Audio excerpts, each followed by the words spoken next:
বহুতে যেহেতু মোক কমেণ্ট কৰি সুধি আছে সেইবাবে মই ক'ব বিচাৰিছোঁ শুনি যাব সোনকালে কৈ দিম আপুনি প্ৰথমতে ফটো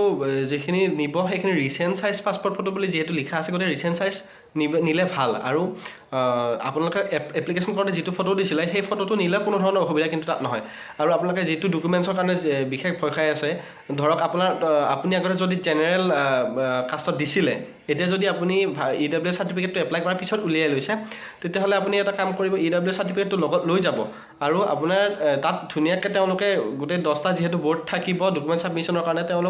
তেওঁলোকে ইণ্টাৰভিউ নলয় তেওঁলোকে জাষ্ট ডকুমেণ্টখিনিহে লয় আৰু ধুনীয়াকৈ এজনকৈহে মাতে গোটেই বহুত ধৰণৰ অসুবিধা নহয় ধুনীয়াকৈ তেওঁলোকক কৈ দিব তেওঁলোকে বুজাই দিব আৰু যদি এপ্লাই নহয় তেতিয়াহ'লেতো উপায় নাই তেতিয়াহ'লে আপোনালোকে জেনেৰেলতে